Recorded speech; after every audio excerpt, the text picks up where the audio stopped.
run. Law is now joined live on stage by the 7-time LEC champion caPs. Thank you, Manny. Thank you, caPs, for joining me. Come on, a bit louder, Berlin, for caPs and G2. Thank you guys so much. Feels good to have fans back again. Well, caPs, congrats. 3-0. Thank you so much. Back to back to back to back. That was an insane performance in playoff. Tell me about game 3, because it looked to be a disputed game up until the point you guys just steamrolled, but yet you couldn't break the base. What made it difficult for you to just go, okay, you guys can come again, it's fine. What made it difficult for you to just close out the game?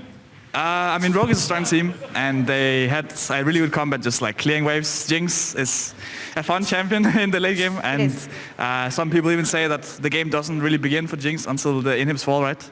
I've seen a lot of wild turtle pentacles on the base as well, so we just had to take it a little bit slow, get some Drakes, some Nash, be ready for the end. What was the defining moment in this game 3? The moment you knew, okay, we're not letting this one go. This is for us. I mean, I think the early game was really rough for us. Luckily, BB was doing really well. I think there was one time where they went way too deep on us, and I got like a triple kill or something, and then I went from being really behind the game to actually being ahead in the game. So then I was like, okay, I could actually be really strong this game, and then I could get Magi's and get really fat. So I think that was like the defining moment for me, at least. It was for sure like the huge comeback. That was an insane game, insane series, and insane performance in playoffs overall through the loser bracket, not losing a single game. Talk me through how it was, though, because how did you manage to stay on top of the meta, on top of the draft, without revealing too much each game? I mean, the thing is, we just stole a lot from our opponents. I think this patch, we were kind of caught off guard initially. We had 3 weeks of scrim, and I think initially we had kind of like a scrim meta read.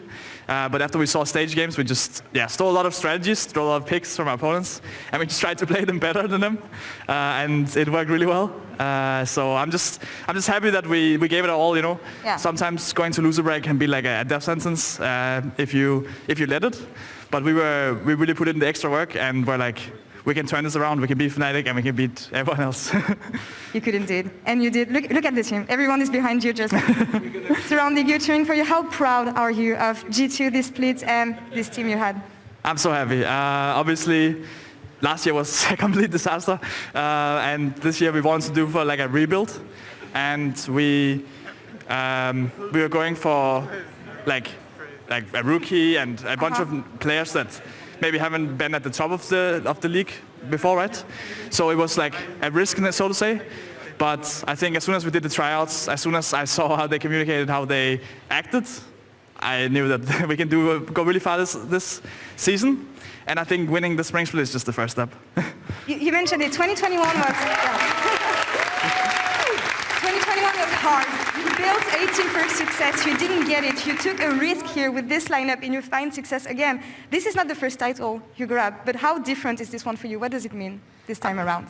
I think this one actually means a lot more than the old titles. I think in some way I could maybe feel entitled to a title, or maybe at some point I felt like we couldn't lose anymore. And last year, I think the rest of the EU proved that if you think you can't lose, then you're going to have a really bad time. So I'm actually really happy for this trophy, because I feel like it was a lot of hard work from me and also everyone else, from the players and also coaching staff. I think we all put our hearts into it, and I think it really showed. And I'm just hoping we can keep it up for the rest of the year. The rest of the year, MSI also, but before we get to the rest of the year, seconds before we launched this interview, you heard the audience, caPs MVP. caPs MVP. You're the Kia Finals MVP here, caPs. Thank you so much.